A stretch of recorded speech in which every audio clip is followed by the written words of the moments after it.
Hello friends, आप सभी का स्वागत है आपके अपने प्यारे से YouTube channel Akhilesh education centre पर।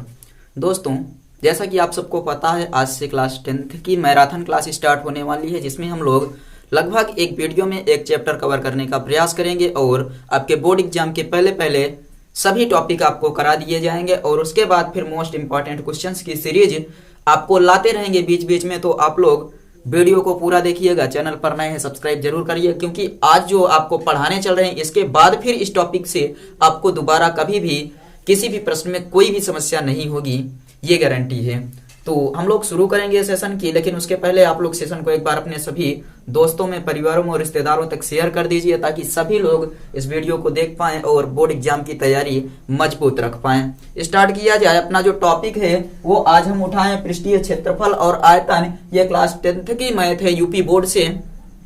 तो जितने भी बच्चे यूपी बोर्ड के हैं सभी के लिए ये वरदान साबित होने वाला है और बहुत जल्द हम लोग इसी तरह से पूरे जितने भी आपके चैप्टर हैं सभी चैप्टर्स को कवर कर लेंगे। तो आप लोग सेशन को शेयर करिए, लाइक करिए, चैनल पर नए हैं सब्सक्राइब करिए। चलिए हम लोग शुरू करते हैं अपने टॉपिक की। हम लोग पहले स्टार्ट करेंगे प्रश्नावली। गणित कक्षा 10 में जो अपनी प्रश्नावली है, प्रश्नावली का नाम है 13.1। यहाँ पर हम लोग स्टार्ट करने चल रहे हैं प्रश्नावली 13.1। प्रश्नावली 13.1। जहां पर भी आपको समस्या लगे कि आप सबको क्वेश्चन नहीं समझ में आ रहा है, आप लोग प्रश्न पूछ लीजिएगा। प्रश्न का जवाब आपको देंगे लाइव चैट में आकर। आप लोग कमेंट करिए और प्रश्न आपको यहां पर शो हो जाया करेंगे। तो प्रश्न के लिए टेंशन नहीं है। जिसके पास किताब नहीं है और जिसके पास किताब है, सबके लिए ये सेशन लाभदायक होगा। शुरू किया जाए। आप लोग रफ पेन लेकर बैठिएगा। जो सवाल हम बताएं उसको नोट करते चलिएगा, अच्छे से समझ में आएगा। देखिए, पृष्ठीय क्षेत्रफल एवं आयतन में जो हमें पढ़ना है वो थोड़े बहुत फार्मूले, हमें 2-4 फार्मूलों की आवश्यकता पड़ेगी, जिनको हम लोग सवाल के माध्यम से सभी फार्मूले देख लेंगे और आपको वो फार्मूले लिखवा देंगे। आप लोग नोट कर लीजिएगा। स्टार्ट करते हैं। देखिए, सबसे पहले जो प्रश्नावली 13.1 है वहां पर एक नोट पॉइंट दिया गया है कि जब तक अन्यथा ना कहा जाए, जहां कहीं भी पाई का उपयोग हो उसके स्थान पर 22/7 रखना है। तो याद रखिएगा, पाई का मान 22/7 हमेशा रखेंगे जब तक कहा ना जाए कि कुछ और रखिए। पहला प्रश्न देखिए, आपको शो हो रहा है। कह रहा है 2 घनाभों जिनमें से प्रत्येक का आयतन 64 सेंटीमीटर क्यूब है के संलग्न फलकों को मिलाकर एक ठोस बनाया जाता है। प्रत्येक इससे प्राप्त घनाभ का पृष्ठीय क्षेत्रफल ज्ञात कीजिए। और याद रखिएगा, यह प्रश्न 2021-22 की परीक्षा में 2 अंकों का क्वेश्चन पूछा गया था। ये पहला ही प्रश्न समझ लीजिए और जाकर आप देखिएगा सेट में, वहां पर यह प्रश्न आपको मिल जाएगा। तो कह रहा है 2 घनों जिनमें से प्रत्येक का आयतन 64 सेंटीमीटर क्यूब है। हमारे पास 2 घन हैं, 2 घन हैं जिनमें से प्रत्येक का आयतन दिया गया। घन जानते हैं क्या होता है?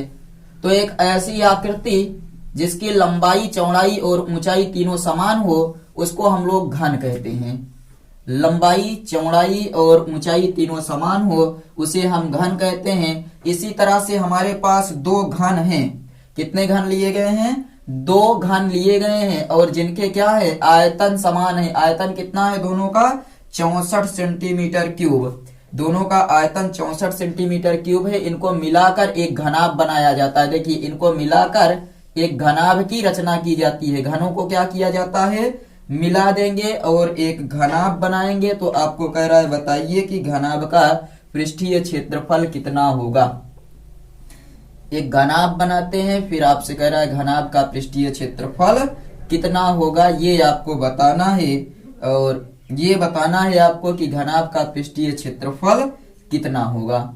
चलिए, ये बन गया अपना एक प्यारा सा घनाभ, जिनमें हमने क्या किया है? 2 घनों को मिलाया है, बना है घनाभ।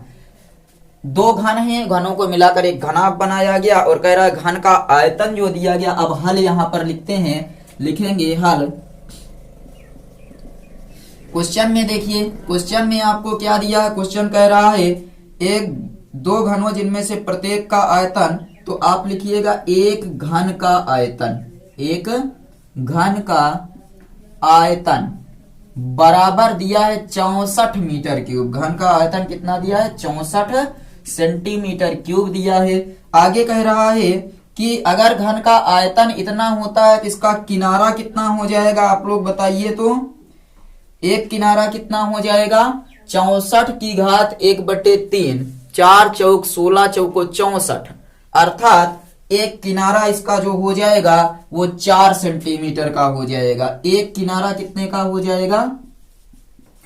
एक किनारा हो जाएगा 4 सेंटीमीटर, क्योंकि आप जानते हैं घन का आयतन लंबाई गुणे चौड़ाई गुणे ऊंचाई, इसका मतलब 4 गुणे 4 गुणे 4, तो एक किनारा जो इसका आएगा वो कितना हो जाएगा? 4 सेंटीमीटर का। और दोनों घनों को मिलाने पर लंबाई कितनी होगी? दोनों घनों को मिला देंगे तो लंबाई कितनी हो जाएगी बताइए? दोनों घनों को मिलाने पर क्या बढ़ेगी? लंबाई ही बढ़ेगी ना। अगर दोनों घनों को मिलाते हैं, इसकी लंबाई है 4 सेंटीमीटर और इसकी लंबाई है 4 सेंटीमीटर, तो दोनों को मिलाकर लंबाई कितना हो जाएगी? लंबाई हो जाएगी 8 सेंटीमीटर। और चौड़ाई तो उतना ही है, कितना? ये ऊंचाई है 4 सेंटीमीटर और ये जो घन है इसकी चौड़ाई भी कितना दी गई है? 4 सेंटीमीटर। तो एक चीज बदला घनों को मिलाने पर, लंबाई वो कितना हो गई? 8 सेंटीमीटर। आपसे पूछ क्या रहा है? इससे प्राप्त घनाभ का पृष्ठीय क्षेत्रफल ज्ञात कीजिए। तो लंबाई ये हो गई और चौड़ाई कितना हो जाएगी? मिलाने पर, दोनों घनों को मिलाने पर लंबाई 8 सेंटीमीटर, घनों को मिलाने पर चौड़ाई 4 सेंटीमीटर और ऊंचाई भी कितना हो जाएगी? तो घनों को मिलाने पर जो ऊंचाई प्राप्त होगी वो भी हो जाएगी 4 सेंटीमीटर। क्लियर है? अब हमें क्या निकालना है? तो हमें अब निकालना है इस प्रकार, इस घनाभ का पृष्ठीय क्षेत्रफल निकालना है। घनाभ का, अतः घनाभ का पृष्ठीय क्षेत्रफल, घनाभ का पृष्ठीय क्षेत्रफल कितना हो जाएगा? तो घनाभ का पृष्ठीय क्षेत्रफल आप लोग फार्मूला बताएंगे, अगर नहीं पता है तो हम बता रहे हैं आपको। देखिए 2 plus B H plus H L, इसका मतलब समझ रहे हैं क्या है? कि 2 लंबाई गुणे चौड़ाई प्लस चौड़ाई गुणे ऊंचाई प्लस ऊंचाई गुणे लंबाई। रखिए 2 लंबाई कितना है? लंबाई है 8, चौड़ाई है 4 प्लस चौड़ाई है 4, ऊंचाई है 4 प्लस एच का मतलब हाइट है 4 और गुणे लंबाई है 8। क्लियर? अब इनका गुणा करेंगे, 8 चौक 32 हो जाएगा, प्लस 4 चौक 16 हो जाएगा, प्लस 4 8 32। 2 और इनको जोड़ेंगे, 2 2 4 6 10 की 0 हासिल 1 बनेगा, 3 3 6 1 7 हासिल जोड़ देंगे 8 और 8 दूनी 16। ये पृष्ठीय क्षेत्रफल निकालना है तो पृष्ठीय क्षेत्रफल हो जाएगा 160 सेंटीमीटर स्क्वायर। अतः इस घनाभ का पृष्ठीय क्षेत्रफल 160 सेंटीमीटर स्क्वायर है। लास्ट में लिख दीजिएगा, अतः इस घनाभ का पृष्ठीय क्षेत्रफल कितना है? तो पृष्ठीय क्षेत्रफल 160 सेंटीमीटर स्क्वायर है। क्लियर हुआ या नहीं बताइए? आपसे पूछा गया था कि एक घन है, 2 घन हैं जिनका आयतन क्रमशः 64 और 64 सेंटीमीटर क्यूब दिया गया है, दोनों को मिलाकर एक घनाभ बनाया जाता है। तो घनाभ का पृष्ठीय क्षेत्रफल बताइए। तो हम पता कर लेंगे दोनों घनों को मिलाने पर लंबाई चौड़ाई और ऊंचाई कितना हो जाएगी और उसके बाद फिर घनाभ का फार्मूला लगाएंगे। याद रखिएगा, पृष्ठीय जो यहाँ पर घनाभ पृष्ठीय क्षेत्रफल दिया गया है घनाभ का, वो होता है 2 plus B L plus H L. अगर इस फार्मूले को याद रखेंगे तो बोर्ड एग्जाम में इस बार 2 नंबर का क्वेश्चन ये पूछा गया था। छोटा सा क्वेश्चन है, प्यारा सा क्वेश्चन है और इम्पोर्टेंट क्वेश्चन है, तो इस बार ये पूछा गया था। तो हो सकता है इसके नीचे का प्रश्न आपसे पूछ लिया जाए तो आप लोग हल कर लीजिएगा। ये पहला प्रश्न है, स्क्रीनशॉट ले लीजिए और आप लोगों के लिए बेहतर ये होगा कि स्क्रीनशॉट लेने की बजाय नोट करते हुए चलिए। वीडियो को पॉज करिए, नोट करिए और उसके बाद फिर आगे चलिए। लगा लिए या नहीं बताइए? पहला क्वेश्चन, हमें लगता है सब कुछ क्लियर दिख रहा होगा। चलिए, सब कुछ क्लियर दिख रहा है और आप लोग इस प्रश्न को लगा भी लिए होंगे।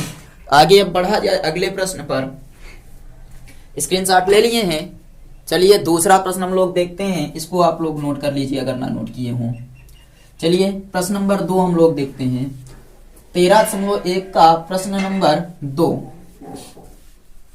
लिखिए। किताब जिसके पास है वो लोग क्वेश्चन पढ़ते रहें कि 13.2 का प्रश्न नंबर 2 क्या कह रहा है। देख लीजिए। उसके बाद फिर हम लोग 13.2 के प्रश्न नंबर 2 पर चलते हैं। देखिए दूसरा प्रश्न क्या कह रहा है, कोई बर्तन एक खोखले अर्धगोले के आकार का है। जैसे जैसे बोला जाए वैसे वैसे चित्र बनाइए। कह रहा है कोई एक बर्तन है जो खोखले अर्धगोले का आकार क्या है, जिसके ऊपर एक खोखला बेलन अध्यारोपित है। अर्धगोले का व्यास 14 सेंटीमीटर है और इस बर्तन की कुल ऊंचाई 13 सेंटीमीटर है। तो बर्तन का आंतरिक पृष्ठीय क्षेत्रफल ज्ञात कीजिए। चलिए ध्यान दीजिए। सबसे पहले आप यहां पर लिखेंगे हल, यानी कि सॉल्यूशन। सॉल्यूशन लिखेंगे, फिर बताएंगे जो चित्र बना उसको बनाइए। कोई बर्तन एक बर्तन है जो खोखले अर्धगोले के आकार का है। खोखले अर्धगोले का मतलब एक ऐसा अर्धगोला जो खोखला हो, कटोरी जानते हैं उसी के आकार का है ये बर्तन कह रहा है। तो आप वही मान सकते हैं कि ये एक कटोरी है अर्धगोले के आकार का। और उसके बाद फिर कह रहा है इसी के ऊपर एक बेलन अध्यारोपित है। एक बेलन, इस कटोरी के ऊपर एक बेलन को अध्यारोपित किया गया है, यानी कि ऐसे इसके ऊपर एक बेलन रखा गया है। और उसके बाद फिर आपको दिया है कि बर्तन की कुल ऊंचाई दी गई है, कितना है ये देखिए, ये बन गया। यानी कि यहां पर क्या था, एक कटोरी थी और उसके ऊपर एक बेलन था। आपसे पूछ रहा है अगर बर्तन की या अर्धगोले का व्यास 14 सेंटीमीटर, व्यास का मतलब होता है ये अगर 14 सेंटीमीटर हो तो आपको पता है त्रिज्या कितना हो जाएगी, 7 सेंटीमीटर। त्रिज्या 7 सेंटीमीटर और अर्धगोला है तो ये प्रत्येक स्थान पर इसकी त्रिज्या 7 सेंटीमीटर ही होगी। क्लियर। और फिर कह रहा है पूरे बर्तन की ऊंचाई 13 सेंटीमीटर है। यहां से लेकर इस बर्तन की जो ऊंचाई है वो कितना है, 13 सेंटीमीटर है, यहां तक की ऊंचाई। तो एक चीज हमें बताइए, अगर ये खोखला जो गोला है उसकी ऊंचाई 7 सेंटीमीटर और पूरे बर्तन की ऊंचाई 13 सेंटीमीटर, तो बताइए बेलन की ऊंचाई कितना होगी। बेलन की ऊंचाई आप कहेंगे कि 13 में से 7 घटा देंगे तो आ जाएगा 6 सेंटीमीटर। क्लियर हुआ या नहीं बताइए। इतना क्लियर हो गया, चित्र समझ में आया या नहीं। अब आपसे पूछ रहा है इस गोले का या फिर इस बर्तन का आंतरिक हमें क्या ज्ञात करना है, पृष्ठीय क्षेत्रफल ज्ञात करना है। यहां पर सबसे पहले इसमें क्या लिखेंगे, तो सबसे पहले हम लोग लिखेंगे अर्धगोले का व्यास। प्रश्न जैसे लिखा जाता है, जैसे हल किया जाता है उसी तरह से लिखिएगा। अर्धगोले का व्यास बराबर कितना है, 14 सेंटीमीटर। तो अर्धगोले की त्रिज्या कितना हो जाएगी बताइए। अर्धगोले की त्रिज्या बराबर 7 सेंटीमीटर। यह समझ में आ गया। उसके बाद आप बताएंगे बर्तन की कुल ऊंचाई। बर्तन की कुल ऊंचाई कैपिटल एच बराबर कितना है, 13 सेंटीमीटर। बेलन की ऊंचाई आप बता दीजिए, या बेलनाकार भाग की ऊंचाई, बेलनाकार भाग की ऊंचाई स्मॉल एच बराबर 13 माइनस 7 सेंटीमीटर, यानी कि 13 माइनस 7 बराबर 6 सेंटीमीटर हो जाएगी। और बेलनाकार भाग की अगर त्रिज्या आपसे पूछा जाए, बेलनाकार भाग की त्रिज्या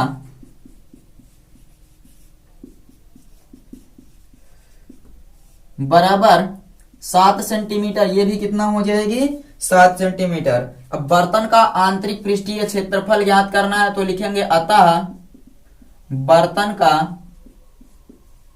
आंतरिक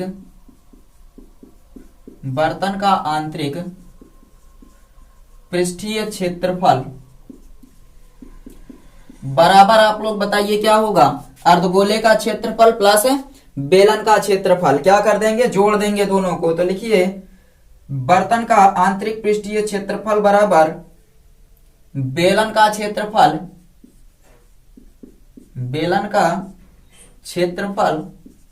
प्लस अर्धगोले का क्षेत्रफल। बेलन का क्षेत्रफल का जो फार्मूला होता है वो होता है 2 pi R H plus 2πr²। अर्धगोले का क्षेत्रफल 2πr², बेलन का क्षेत्रफल 2πr। कॉमन लीजिए, 2πr कॉमन हो जाएगा, बचेगा कितना, h प्लस r हो जाएगा। सबका मान रखिए 2। आपको कहा गया पाई का मान 22/7 गुणे त्रिज्या r बराबर 7 है। ऊंचाई h का मान कितना है, तो 13 सेंटीमीटर। h किसके लिए है, तो इस किसके लिए है h बताइए। h जो आपका है ये बेलनाकार भाग की ऊंचाई है, तो बेलनाकार भाग की ऊंचाई 6 प्लस त्रिज्या कितना है, गोले की त्रिज्या अर्धगोले की 7। 7 से 7 कट गया, 22 दूनी 44 और गुणे 7 6 13। 13 का 44 में गुणा करेंगे, 13 चौका 52 की 2 हासिल 5, 13 चौका 52 और 52 5 57 सेंटीमीटर स्क्वायर हो जाएगा, यानी कि 572 सेंटीमीटर स्क्वायर आ जाएगा दूसरे प्रश्न का आंसर। और ये प्रश्न भी इंपॉर्टेंट है, इसको नोट कर लीजिए अच्छे से। समझ में आया या नहीं कमेंट करके बताइए, प्रश्न समझ में आ गया या नहीं। अगले पर बढ़ा जाए, प्रश्नावली 13.1 का प्रश्न नंबर 2 था। ये स्क्रीनशॉट लीजिए, नोट करते हुए चलिए, उसके बाद हम लोग आगे बढ़ते हैं अगले प्रश्न पर। चित्र समझ लीजिए, उसके बाद जो दिया गया उसको लिख लीजिए, फिर जो पूछा है उसी में से फार्मूला बनेगा। याद रखिए, कुछ भी अपने आप से जोड़ना या घटाना नहीं पड़ेगा, जितना डेटा दिया गया उसी में से फार्मूला बन जाएगा, फार्मूले पर रखिए आंसर आ जाएगा। सबसे आसान यही प्रश्न है आपके पूरे किताब में। तीसरा देखिए आपको क्या कह रहा है, कह रहा है एक बर्तन जिसकी एक खिलौना है जिसकी त्रिज्या 3.5 सेंटीमीटर वाले शंकु के आकार का है। क्या कह रहा है, खिलौना त्रिज्या 3.5 सेंटीमीटर वाले शंकु के आकार का है जो उसी त्रिज्या वाले एक अर्धगोले पर अध्यारोपित है। इस खिलौने की संपूर्ण ऊंचाई 15.5 सेंटीमीटर है। इस खिलौने का संपूर्ण पृष्ठीय क्षेत्रफल ज्ञात कीजिए। चलिए, आपको चित्र दिया है, कह रहा है एक खिलौने की त्रिज्या 3.5 सेंटीमीटर वाले शंकु के आकार का है। एक खिलौना है जो 3.5 सेंटीमीटर त्रिज्या वाले शंकु के आकार का, यानी कि एक शंकुआकार खिलौना है जिसकी त्रिज्या दी गई है। त्रिज्या कितना है, 3.5 सेंटीमीटर। ये है इसकी त्रिज्या 3.5 सेंटीमीटर त्रिज्या, और ये किसके ऊपर अध्यारोपित है, तो एक अर्धगोले के ऊपर, यानी कि एक आधा गोला बना हुआ है जिसके ऊपर ये क्या है, अध्यारोपित है। समझ में आया। और कह रहा पूरे खिलौने की जो ऊंचाई दी गई है, पूरे खिलौने की ऊंचाई आपको दिया है, देखिए इस तरह से कह रहा है। पूरे खिलौने की ऊंचाई आपको कह रहा है 15.5 सेंटीमीटर। 15.5 सेंटीमीटर इस पूरे खिलौने की ऊंचाई है। और फिर आपसे कह रहा है कि खिलौने का संपूर्ण पृष्ठीय क्षेत्रफल ज्ञात कीजिए। अगर ये अर्धगोला है तो ये दूरी कितना हो जाएगी, 3.5 सेंटीमीटर, यानी अर्धगोले की त्रिज्या बन गई। अगर ये 3.5 है तो ये कितना होगी, तो बताइए क्या करेंगे, 15.5 में से 3.5 घटा देंगे तो ये बच जाएगा 12 सेंटीमीटर। कितना, 12 सेंटीमीटर। अर्थात खिलौने की जो ऊंचाई है वो कितना आ गई, खिलौने की ऊंचाई आपको मिल गई 12 सेंटीमीटर। क्लियर है। आगे चलें। अब इनके बारे में जो डेटा दिया गया है उनको लिख लीजिए। डेटा सबसे पहले दिया गया अर्धगोलाकार भाग की त्रिज्या। अर्धगोलाकार भाग की त्रिज्या, अर्धगोलाकार भाग की त्रिज्या स्मॉल आर जिसको हम लोग कहते हैं, बराबर कितना है, 3.5 सेंटीमीटर। अर्धगोलाकार भाग की त्रिज्या 3.5 सेंटीमीटर। शंक्वाकार भाग की त्रिज्या कितना है, शंक्वाकार भाग की त्रिज्या, शंक्वाकार भाग की त्रिज्या उसको हम लोग बताइए क्या बोले, ये आर बराबर कितना है, तो ये भी है 3.5 सेंटीमीटर। शंक्वाकार भाग की भी त्रिज्या देखिए उतनी है जितना कि अर्धगोले की त्रिज्या है। आगे दिया गया है शंक्वाकार भाग की ऊंचाई, शंक्वाकार भाग की ऊंचाई कितना है, शंक्वाकार भाग की ऊंचाई आपको दिया है h बराबर 12 सेंटीमीटर। खिलौने की कुल ऊंचाई दिया है। तो चलिए देखिए, शंक्वाकार इसका क्षेत्रफल ज्ञात करने के लिए हमें एक चीज की आवश्यकता पड़ती है, जानते हैं क्या, तिर्यक ऊंचाई। तिर्यक ऊंचाई जिसे हम लोग यल कहते हैं, और त्रिज्यक ऊंचाई L बराबर फार्मूला होता है under root R square plus H square या under root H square plus R square. निकाल लेते हैं। अंडर रूट एच का मान कितना है 12 सेंटीमीटर, खिलौने की ऊंचाई कितना है 12 सेंटीमीटर, प्लस त्रिज्या कितनी है 3.5 सेंटीमीटर। तो दोनों का स्क्वायर करेंगे 12 12 हम में कितना होता है तो 144 हो जाएगा। 12 12 हम में 144 और 35 35 हम में 1225 होता है 1225, लेकिन वर्ग करेंगे तो यहाँ दशमलव आ जाएगा। चलिए इनको जोड़ते हैं तो ये हो जाएगा 0.25 4 2 6 और 4 1 5 156.25 156.25 और वर्गमूल निकालेंगे तो ये आ जाएगा 12.5 सेंटीमीटर। ये खिलौने की तिर्यक ऊंचाई आ गई। खिलौने की तिर्यक ऊंचाई, ये वाली ऊंचाई कितना है तो आप बता देंगे 12.5 सेंटीमीटर है। ज्ञात क्या करना है तो खिलौने का कुल पृष्ठीय क्षेत्रफल ज्ञात करना है। लिखते हैं खिलौने का कुल पृष्ठीय क्षेत्रफल, कुल पृष्ठीय क्षेत्रफल बराबर शंक्वाकार भाग का क्षेत्रफल प्लस अर्धगोले का क्षेत्रफल।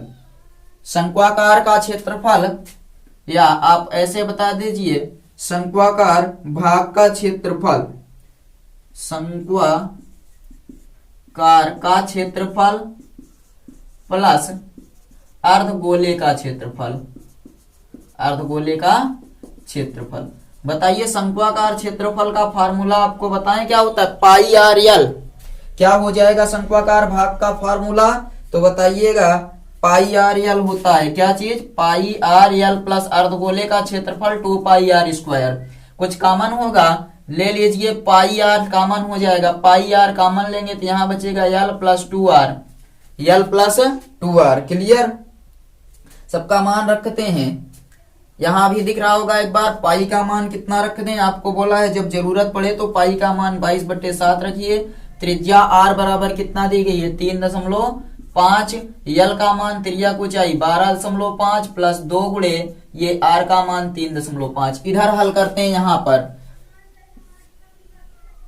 पर हल करेंगे तो 22/7 देखिए 7 5 35 0.5 हो जाएगा तो 22 गुणे 0.5 और यहाँ पर 12.5 है 12.5 प्लस 35 दूनी 70 तो ये हो जाएगा 7 देखिए ये आ गया 22 गुणे 0.5 गुणे 12 में 7 जोड़ेंगे 19.5 हो जाएगा 19.5। ये क्लियर है या नहीं बताइए। अगर 2 अंक पर दशमलव है तो बटे 100 कर सकते हैं इसको, 2 अंक पर दशमलव है तो बटे 100 कर सकते हैं या नहीं जल्दी से बताइए। अच्छा हम लोग इसको ये कर देते हैं 22 गुणे 5 बटे 10 गुणे 10 बटे 10 और गुणे ये 19.5 हो जाएगा, गुणे 19.5। इसको काटेंगे तो ये बनेगा 2 पंचे 10, 2 ग्राम में 22, 5 एकम 5 और 11 पचे 55 की 5, 11 पचे 55 की 5, 11 99, 99 5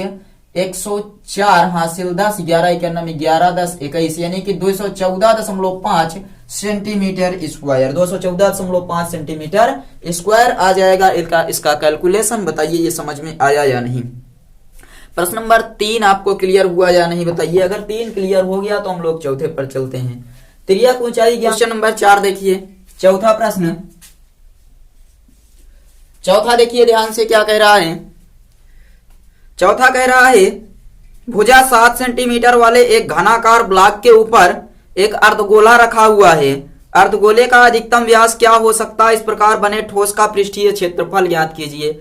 चलिए आपको कह रहा है कि एक घनाकार 7 सेंटीमीटर का ब्लॉक है, यानी कि घन के आकार का कोई एक ब्लॉक है और इस ब्लॉक के ऊपर रखा गया है एक गोला, अर्धगोला।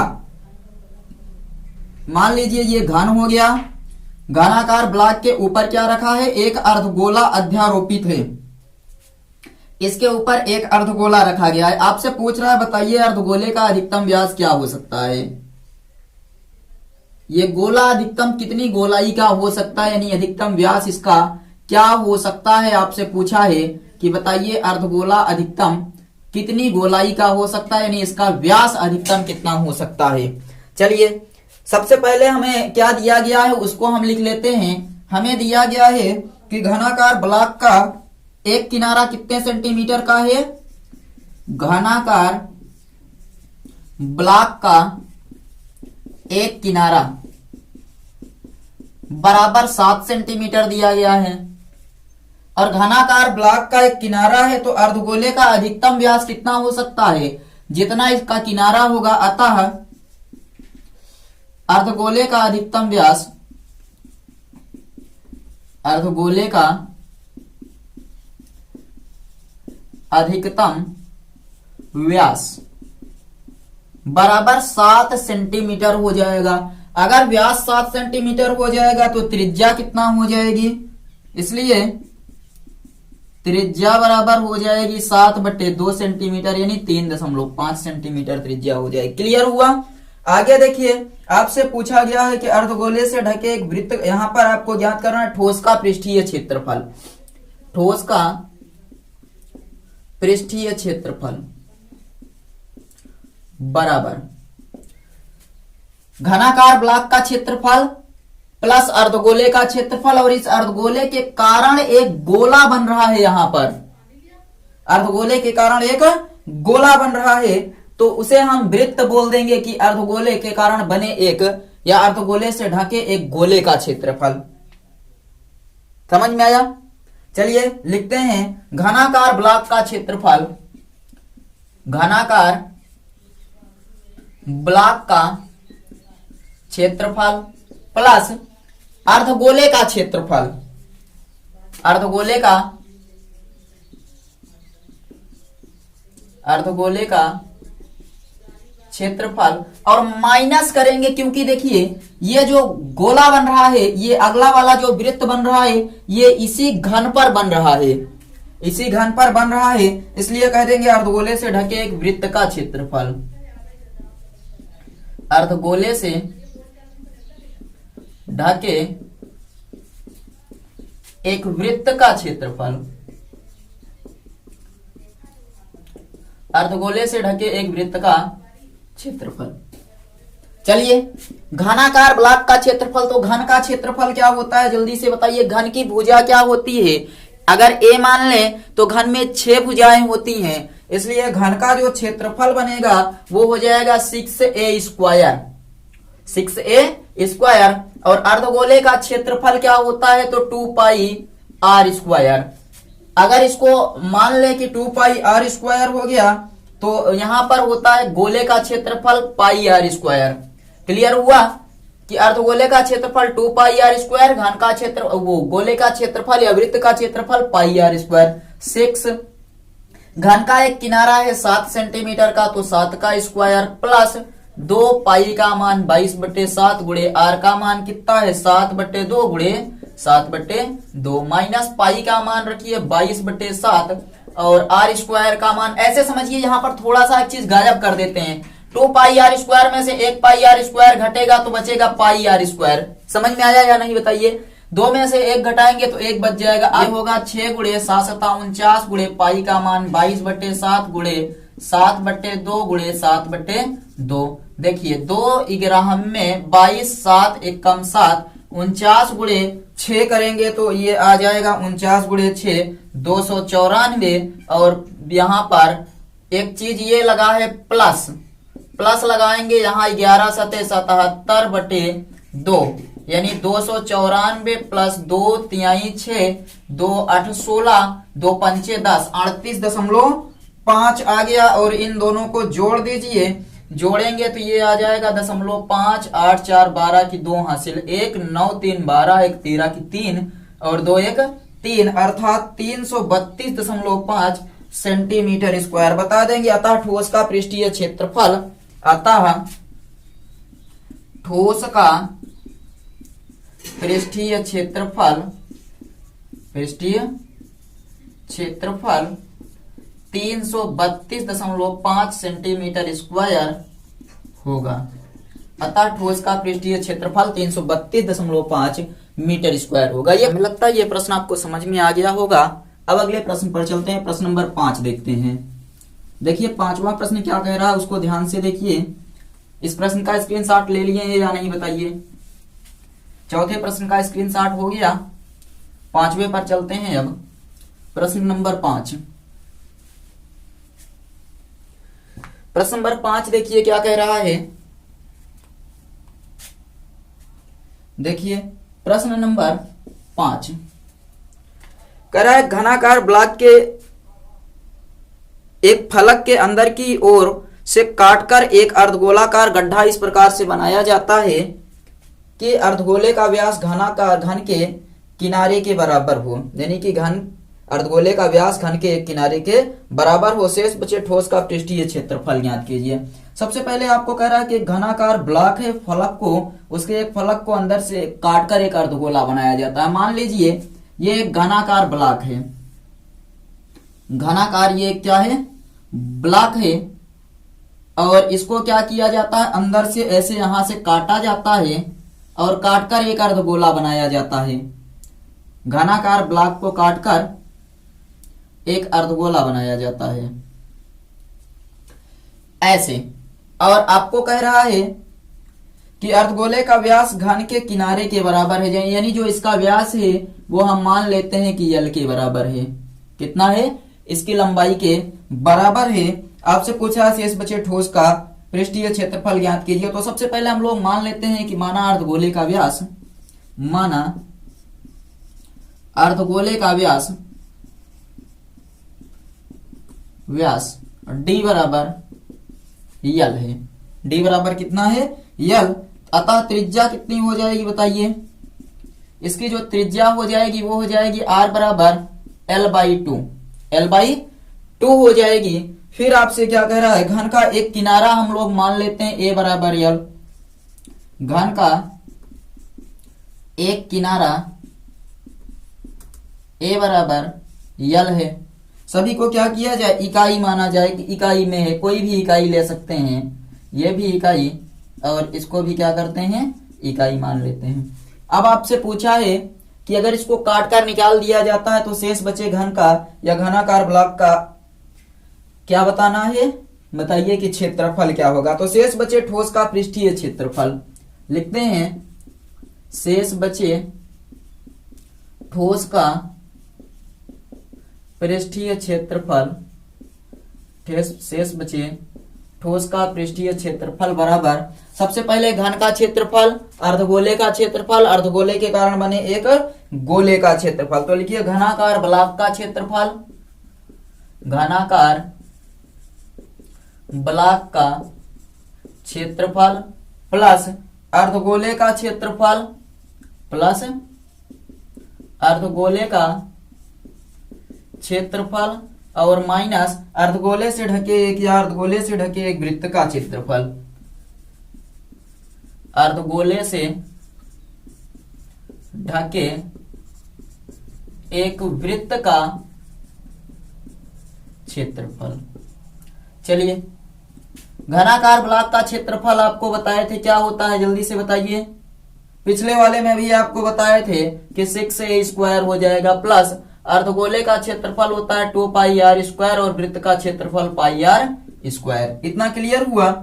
यहां से हम लोग क्या कर सकते हैं, 6a² प्लस 2 में से 1 घटेगा तो बचेगा πr²। अब a का मान रखते हैं, a बराबर कितना है यहाँ पर, तो यल है, तो हो जाएगा 6l² 6l² plus πr²। r का मान है l/2, तो l²/2 दूनी कितना हो जाएगा 4, 2 दूनी 4 हो जाएगा। इतना समझ में आ गया या नहीं बताइए। इसका इधर गुणा कर देते हैं, ये हो जाएगा 24l² प्लस πl² बटे 4, 24l² बटे πl² बटे 4, 1/4 कॉमन ले लेंगे, यहाँ पर कितना बच जाएगा, तो ये बच जाएगा 24 प्लस पाई और बगल में l² भी कॉमन ले लेते हैं और लिख देते हैं इकाई, या फिर इकाई का स्क्वायर या वर्ग इकाई बोलेंगे, क्योंकि क्षेत्रफल है तो वर्ग इकाई हो जाएगा। ये आ गया क्षेत्रफल। समझ में आ गया या नहीं बताइए। कोई डेटा नहीं दिया गया था तो हम लोग सिर्फ सूत्र रखकर याद कर दिए हैं, अपने हिसाब से ये इसका आंसर हो जाएगा। और ये इंपॉर्टेंट क्वेश्चन है, प्रश्न नंबर 5 आप लोग नोट कर लीजिए। जैसे प्रश्न नंबर 4 था ठीक वैसे ही प्रश्न नंबर 5 भी है। नोट करिए, स्क्रीनशॉट लीजिए, उसके बाद छठवें प्रश्न पर चलते हैं। बताइए ये प्रश्न आपके समझ में आया या नहीं। पांचवा आपके समझ में आ गया, नोट कर लीजिए, स्क्रीनशॉट ले लीजिए, उसके बाद फिर हम लोग छठवें प्रश्न पर चलते हैं। और सब कुछ दिख रहा है या नहीं बताइए, सब कुछ क्लियर दिख रहा है, नोट करिए, उसके बाद छठवें प्रश्न पर चलते हैं। प्रश्न नंबर 6 नोट करते रहा करिए, या फिर वीडियो को रोक कर उसके बाद नोट कर लिया करिए। छठवें प्रश्न को हम लोग देखते हैं कि प्रश्न नंबर 6 अब क्या कह रहा है। इंपॉर्टेंट है, ध्यान से देखिएगा, जितने भी प्रश्न हैं सभी इंपॉर्टेंट हैं, क्योंकि प्रश्न आपके परीक्षा में पूछे जाते हैं। प्रश्न नंबर 6 छठवां देखिए, कह रहा है दवा का एक कैप्सूल एक बेलन के आकार का है, जिसके दोनों सिरों पर एक अर्धगोला लगा हुआ है। पूरे कैप्सूल की लंबाई 14 मिलीमीटर है और उसका व्यास 5 मिलीमीटर। इसका पृष्ठीय क्षेत्रफल ज्ञात कीजिए। चलिए, सबसे पहले आपको कह रहा है कि एक कैप्सूल है जो बेलन के आकार का है ऐसे, और इसके दोनों ओर अर्धगोला लगा हुआ है। कैप्सूल ऐसे ही होता है ना, अर्धगोला लगा हुआ है, यहां पर भी और यहां पर भी। आपको कह रहा है पूरे कैप्सूल की लंबाई जो दी गई है वो यहां से लेकर यहां तक की लंबाई है 14 मिलीमीटर, और इसका जो व्यास दिया गया है वो है 5 मिलीमीटर व्यास दिया गया है। तो इसकी त्रिज्या कितनी हो जाएगी बताइए, 5 मिलीमीटर त्रिज्या भी हो जाएगी। यहां पर भी ये 5 मिलीमीटर और ये त्रिज्या कितना 5 मिलीमीटर। बताइए 5 और 5 10 निकल गया।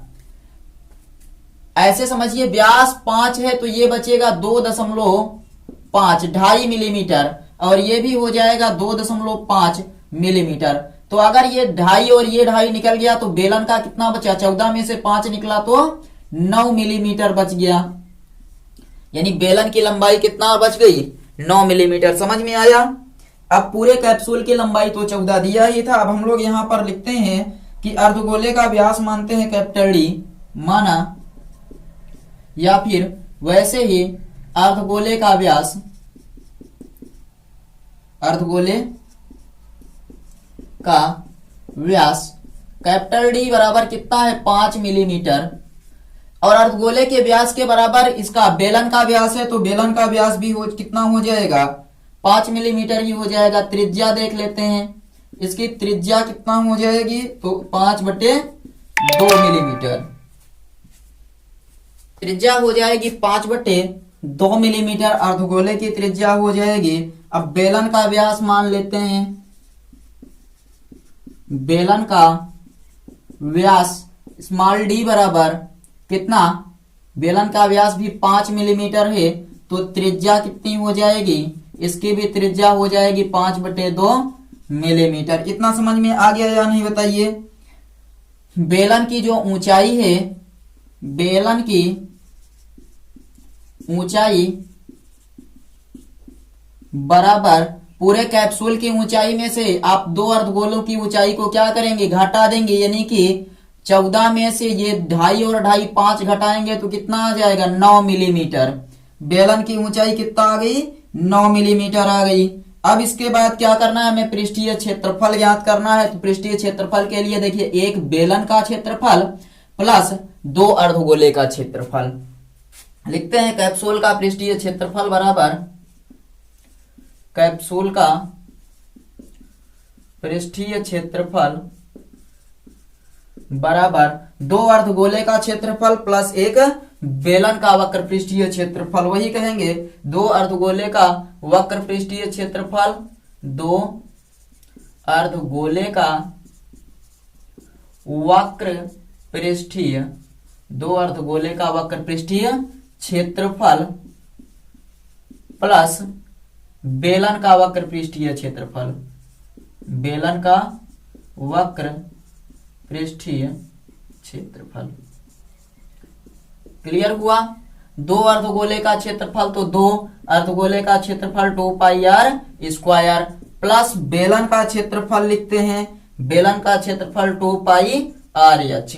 ये हो जाएगा 2 दूनी 4πr² प्लस 2πrh। कुछ कॉमन हो जाएगा, 2πr कॉमन हो जाएगा, 2πr कॉमन ले लेंगे तो यहां पर कितना बचेगा 2r plus h, 2r plus h बच जाएगा। क्लियर है या नहीं बताइए। 2 पाई का मान 22/7, r का मान कितना है 5/2, और 2 गुणे ये 5/2 प्लस h का मान है 9। 5/2 प्लस h का मान कितना है 9। तो ये देखिए 2 से 2 कट गया, 22 गुणे 5 कर देते हैं, या फिर ऐसे देखिए 2 से 2 क्या हुआ, कट गया, बचा कितना, तो यहां बचा है आपका 22 और गुणे 5/7। समझ में आया या नहीं बताइए। 2 से 2 कटा तो बचा 22/7 गुणे 5 गुणे 2 से 2 ये कट गया, यहां पर 5 + 9, 5 + 9 तो 22/7 गुणे 5 गुणे 9 5 14, 7 दूनी 14, 22 दूनी 44 गुणे 5, 4 पंचे 20, 4 पंचे 20 2 22, कितना आ गया 220 मिलीमीटर स्क्वायर। अतः कैप्सूल का पृष्ठीय क्षेत्रफल कितना हो जाएगा 220 मिलीमीटर स्क्वायर। नीचे दिख रहा है। चलिए इतना क्लियर है। लास्ट में इधर देखिए उसके नीचे जो लिखेंगे वो लिखेंगे अतः कैप्सूल का पृष्ठीय क्षेत्रफल 220 मिलीमीटर स्क्वायर होगा, 220 मिलीमीटर स्क्वायर होगा। नोट कर लीजिए। ये सवाल नंबर 6 थी। समझ में आ गई या नहीं कमेंट करके बताइए। क्वेश्चन नंबर 6 आपके समझ में आया? अगर समझ में आ गया तो हम लोग 7वें प्रश्न पर आगे बढ़ते हैं। स्क्रीनशॉट ले लीजिए, वीडियो को दोबारा देखिएगा अगर समस्या आ रही हो तो, और हम लोग आगे बढ़ते हैं। मिटा दें। चलिए अगला प्रश्न देखिए। प्रश्न नंबर 7वां देखिए आपको क्या कह रहा है। अच्छे से समझिएगा, सभी प्रश्न आसान है, केवल सूत्र याद होने चाहिए बस। और आसान होने के साथ साथ आप लोग क्या करेंगे कि परीक्षा में भी पूछे जाते हैं। आपको पहले ही बता दिए कि परीक्षा में प्रश्न पूछा गया था। प्रश्न नंबर 7 देखिए, 2-3 प्रश्न और बचे हुए हैं, 7, 8 और 9। कह रहा है कोई तंबू एक बेलन के आकार का है जिसके ऊपर एक शंकु अध्यारोपित है। यदि बेलनाकार भाग की ऊंचाई और शंकु की ऊंचाई और चौड़ाई क्रमशः दिया गया है 2.1 और 4 मीटर तथा शंकु की तिर्यक ऊंचाई दी गई है 2.8 मीटर। इस तंबू को बनाने में प्रयुक्त कैनवस का क्षेत्रफल ज्ञात कीजिए। साथ ही 500 रुपए प्रति मीटर स्क्वायर की दर से इसमें प्रयुक्त कैनवस की लागत ज्ञात कीजिए। चलिए सबसे पहले कह रहा कोई तंबू एक बेलन के आकार का है। एक तंबू है जो बेलनाकार आकार का बनाया गया है कुछ इस प्रकार से। तंबू कैसे बनेगा? एक बेलन के आकार का बना है। और फिर क्या कह रहा है कि इसके ऊपर एक शंकु अध्यारोपित है ऐसे। और फिर कह रहा है जिस पर एक शंकु अध्यारोपित है, शंकु बना दिए, ये हो गया। अब आपसे क्या कह रहा है कि यदि बेलनाकार भाग की ऊंचाई कितना है 2.1 मीटर है। बेलनाकार भाग की ऊंचाई कितना है 2.1 मीटर। सिर्फ बेलनाकार भाग की ऊंचाई कितना है 2.1 मीटर। और बेलनाकार भाग की ऊंचाई 2.1 मीटर है और व्यास, बेलनाकार भाग की ऊंचाई 2.1 मीटर और व्यास 4 मीटर है। ये 4 मीटर है व्यास। इतना क्लियर हुआ। और तथा कह रहा है शंकु की तिर्यक ऊंचाई 2.8 मीटर। तिर्यक ऊंचाई ये वाली है 2.8 मीटर दी गई है। आपको कह रहा है कि तो इस तंबू को बनाने में प्रयुक्त कैनवस का क्षेत्रफल ज्ञात कीजिए। तंबू को बनाने में प्रयुक्त कैनवस का क्षेत्रफल ज्ञात कीजिए। सबसे पहले हमें क्षेत्रफल ज्ञात करना है। चलिए लिखते हैं तंबू के बेलनाकार भाग का व्यास। तंबू के बेलनाकार भाग का व्यास कितना दिया गया है? व्यास है 4 मीटर। तो त्रिज्या कितनी हो जाएगी? त्रिज्या हो जाएगी 2 मीटर। यहां पर देखिए ये त्रिज्या कितना, तो 2 मीटर त्रिज्या दे दिया। और ये देखिए इस पर से अगर हम एक लंब डाल दें तो ये हमें 2 मीटर इधर भी मिल जाएगा और 2 मीटर ये 2.8 मीटर ये। तो ऊंचाई ज्ञात कर सकते हैं या नहीं बताइए। बेलनाकार भाग की जो ऊंचाई है वो कितना है 2.1 मीटर है। सब मीटर में दिए हैं या सेंटीमीटर में दिए हैं? ऊंचाई और व्यास मीटर में दिए हैं। चलिए तो यहां पर लिखते हैं बेलनाकार भाग की ऊंचाई, बेलनाकार भाग की ऊंचाई h बराबर 2.1 मीटर। बेलनाकार भाग की ऊंचाई इतना हो गई। शंकु की तिर्यक ऊंचाई दी गई है, शंकु की तिर्यक ऊंचाई यल बराबर 2.8 मीटर। एक चीज याद रखिए, इसकी हमें आवश्यकता ही नहीं पड़ेगी क्योंकि शंकु में हमें तिर्यक ऊंचाई ही चाहिए होती है। तो 2.8 मीटर हो गई। और शंकु की तिर्यक ऊंचाई ये हो गई। शंकु का व्यास कितना दिया गया है? तो शंकु का जो व्यास है वो 4 मीटर है। शंकु की त्रिज्या कितनी हो जाएगी? तो शंकु की त्रिज्या हो जाएगी 2 मीटर। अब हमें ज्ञात क्या करना है? तंबू को बनाने में प्रयुक्त कैनवस का क्षेत्रफल। यहां से लिखिए, तंबू को बनाने में प्रयुक्त कैनवस का क्षेत्रफल, प्रयुक्त कैनवस का क्षेत्रफल बराबर बेलन का क्षेत्रफल, शंकु का क्षेत्रफल। क्या करेंगे? बेलनाकार भाग का वक्रपृष्ठीय क्षेत्रफल, बेलनाकार भाग का वक्रपृष्ठीय क्षेत्रफल, वक्रपृष्ठीय क्षेत्रफल प्लस शंक्वाकार भाग का वक्रपृष्ठीय क्षेत्रफल, शंक्वाकार भाग का वक्रपृष्ठीय क्षेत्रफल। चलिए, बेलनाकार भाग का वक्रपृष्ठीय क्षेत्रफल होता है 2 pi R H, 2 pi R H plus शंक्वाकार का होता है पाई आर एल। कुछ कॉमन होगा तो 2 पाई कॉमन लीजिए, आर प्लस एच और प्लस ये R into H plus L हो गया। देखिए, या वैसे ही मान रख देते हैं, फिर भी कॉमन तो हो ही जाएगा। 2 गुणे इसका मान कितना होगा? 22/7 गुणे त्रिज्या कितना दी गई है? तो त्रिज्या है 2 मिलीमीटर, 2 मीटर और गुणे ऊंचाई कितना है? तो इसकी ऊंचाई है 2.1 मीटर और प्लस ये 22/7, फिर ये 2 तिर्यक ऊंचाई 2.8। इतना क्लियर हुआ? इतना क्लियर हो गया। अब यहाँ पर एक चीज आप लोग देखिए, 22/7 और 2 यहाँ कॉमन ले लेते हैं तो 2 गुणे 22/7, यहाँ बचेगा 21 दूनी 42 यानी 4.2 प्लस 14 दूनी 28 या 28 दूनी 56 यानी 5.6। क्लियर हुआ या नहीं बताइए? अच्छे समझिए। यहां से हमने क्या किया? 2 और 22/7 को निकाल लिया। अच्छा, 2 और 22/7 को निकाल लेंगे, 2.8 ही बचेगा।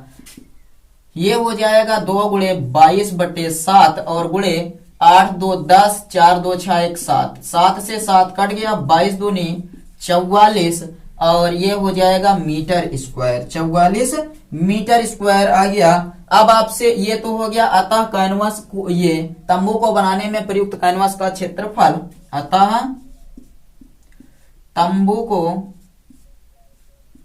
बनाने में, तंबू को बनाने में प्रयुक्त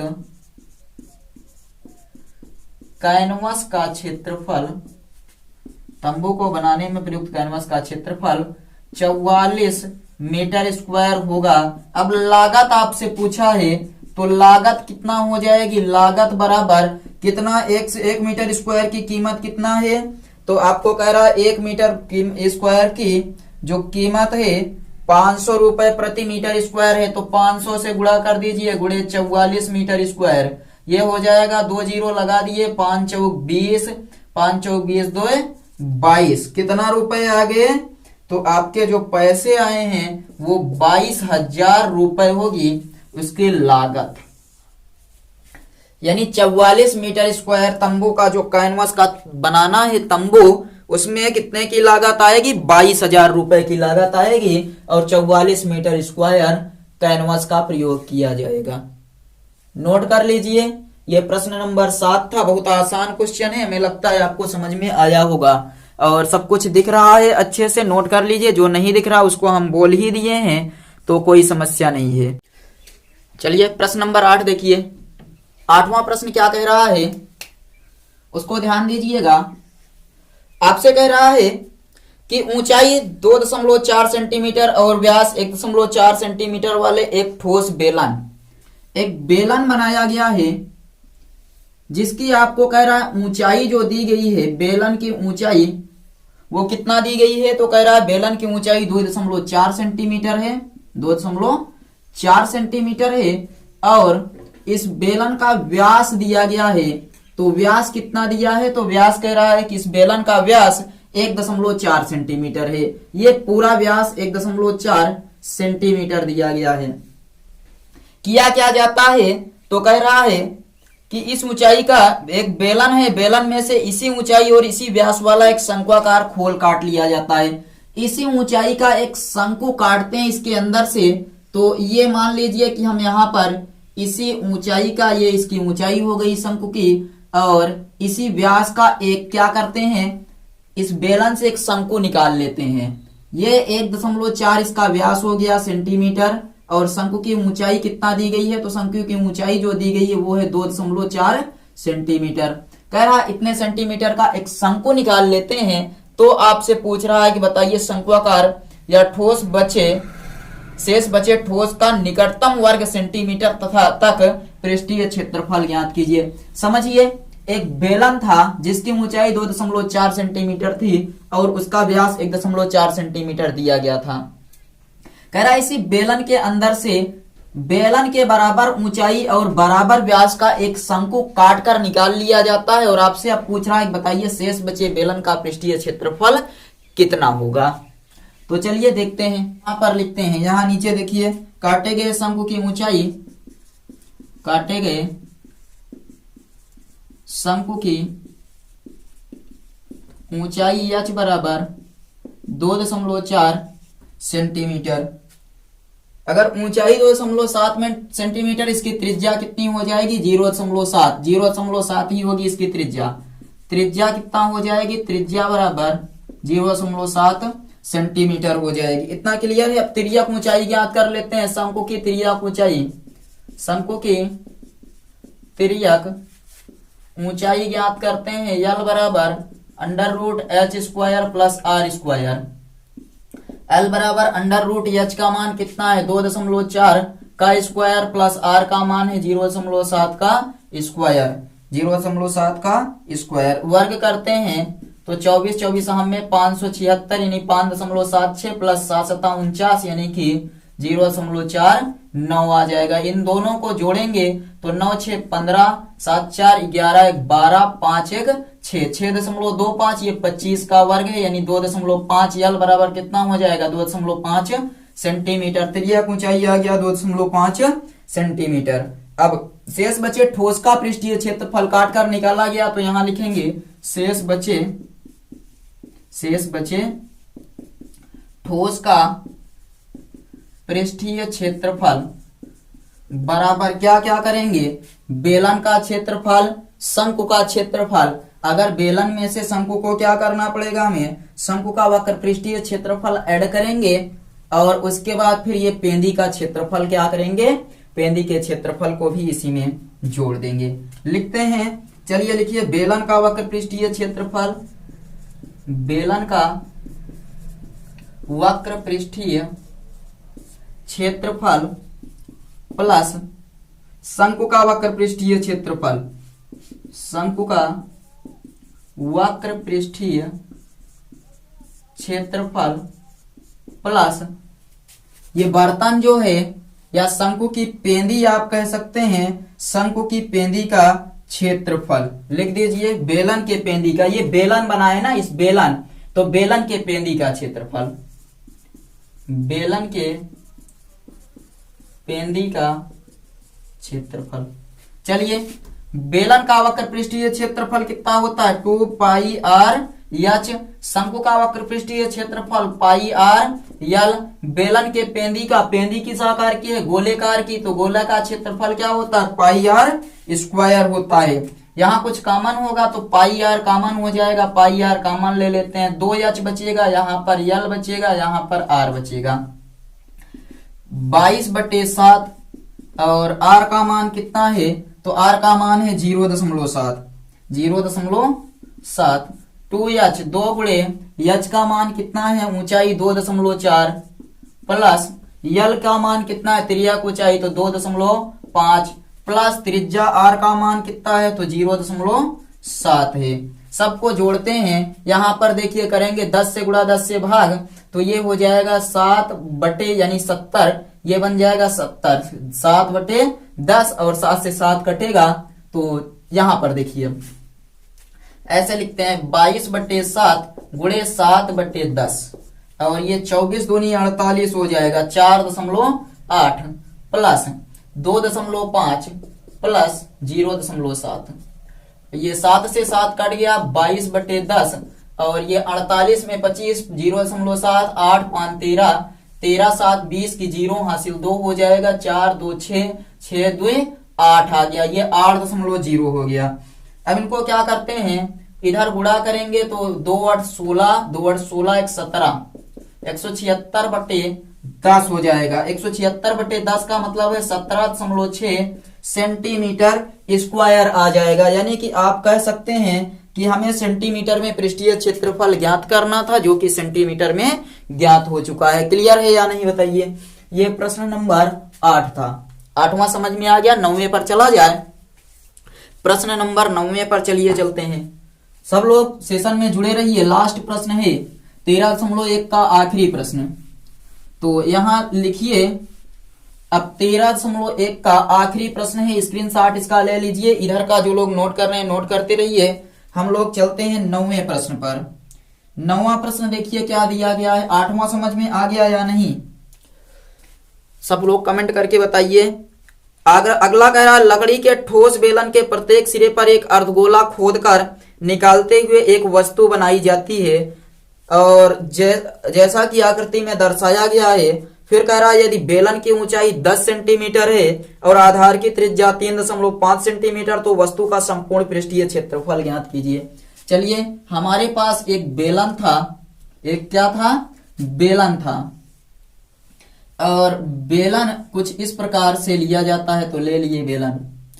फिर क्या कह रहा है कि ये जो बेलन था उसकी ऊंचाई कितना थी, तो ऊंचाई थी 10 सेंटीमीटर, ऊंचाई थी 10 सेंटीमीटर और इसके आधार की जो त्रिज्या दी गई है, ये इतनी दूरी, ये थी 3.5 सेंटीमीटर। यहां पर भी हो जाएगा 3.5 सेंटीमीटर। यहाँ क्या किया जाता है कि यहाँ पर एक अर्धगोला काटकर दोनों तरफ से निकाला जाता है और एक वस्तु बनाई जाती है। इधर से भी अर्धगोला काटेंगे, इधर से भी अर्धगोला काटेंगे, निकाल लेंगे। उसके बाद फिर कह रहा है वस्तु बनाई जाती है। तो इस वस्तु का संपूर्ण पृष्ठीय क्षेत्रफल ज्ञात कीजिए। चलिए इसके बारे में लिखते हैं। सबसे पहले बेलन की ऊंचाई, बेलन की ऊंचाई h बराबर कितना दी गई है, 10 सेंटीमीटर और आधार की त्रिज्या दी गई है, आधार की त्रिज्या r बराबर 3.5 सेंटीमीटर। अर्धगोले की त्रिज्या कितना है, तो अर्धगोले की भी त्रिज्या उतनी ही हो जाएगी। अर्धगोले की त्रिज्या कितनी हो जाएगी, तो अर्धगोले की त्रिज्या r बराबर 3.5 सेंटीमीटर ही रह जाएगी। आगे देखिए, वस्तु का संपूर्ण पृष्ठीय क्षेत्रफल निकालना है हमें।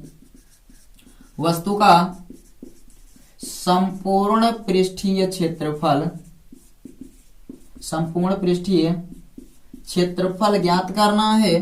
तो आपको क्या क्या दिख रहा है बताइए। बेलन का वक्र पृष्ठीय क्षेत्रफल प्लस 2 अर्धगोले का वक्र पृष्ठीय क्षेत्रफल। समझ में आ गया। यहां सूत्र लिख देते हैं, बेलन का वक्र पृष्ठीय क्षेत्रफल, वक्र पृष्ठीय क्षेत्रफल प्लस ऊपरी गोले का वक्र पृष्ठीय क्षेत्रफल, या ऊपर क्या बना है, अर्धगोला, तो ऊपरी अर्धगोले, ऊपरी अर्धगोले का वक्र पृष्ठीय क्षेत्रफल प्लस निचले अर्धगोले का वक्र पृष्ठीय क्षेत्रफल प्लस निचले गोले का वक्र पृष्ठीय क्षेत्रफल। इधर का मिटा दें। चलिए इधर का मिटाकर अब हल लिखते हैं इसका। इधर का मिटाकर अब हल करते हैं। हल देखिए, सबका मान रखिए वक्र पृष्ठीय क्षेत्रफल बराबर संपूर्ण पृष्ठीय क्षेत्रफल बराबर बेलन का वक्र पृष्ठीय क्षेत्रफल होता है 2 पाई आर एच प्लस अर्धगोले का क्षेत्रफल होता है 2 pi R square plus 2 pi R square. Clear है? 2 पाई आर स्क्वायर और 2 पाई आर स्क्वायर हो जाएगा। कुछ कॉमन ले लें।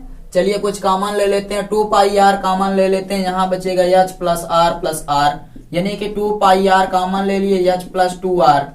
2 गुणे पाई का मान कुछ दिया नहीं दिया तो हम लोग 22/7 लेंगे। आर का मान 3.5, ऊंचाई है 10 सेंटीमीटर प्लस 2 गुणे 3.5। ये क्या करते हैं 7 × 5 = 0.5 हो जाएगा और 22 गुणे ये 2 गुणे 22 गुणे 5/10 5/10 और ये 10 प्लस 35 दूनी 70 7.0। 2 पंचे 10, 5 1 कम 5 तो ये 22 गुणे 17 और 17 दूनी 34 की 4 हासिल 3, 17 दूनी 34 3 37 374 सेंटीमीटर स्क्वायर। अतः वस्तु का संपूर्ण पृष्ठीय क्षेत्रफल वस्तु का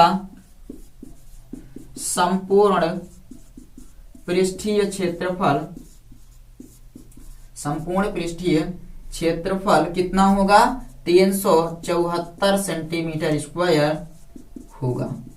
और इस तरह से इस चैप्टर को हमने समाप्त कर लिया। ये एक्सरसाइज आपकी कंप्लीट हो गई। बताइए समझ में आया या नहीं। अगर समझ में आया है तो अच्छी बात है, नहीं समझ में एक बार रिवीजन करिए, सब अच्छे से समझ में आ जाएगा। बहुत इंपॉर्टेंट प्रश्न है, आपसे पूछे जाते हैं। तो अब आप लोग क्या करिएगा, वीडियो को पूरा देख लिए हैं, पसंद आया है लाइक शेयर और सब्सक्राइब जरूर करिएगा। चलिए हम लोग मिलेंगे अगले वीडियो में, तब तक अच्छे से तैयार करते रहिए। बाय।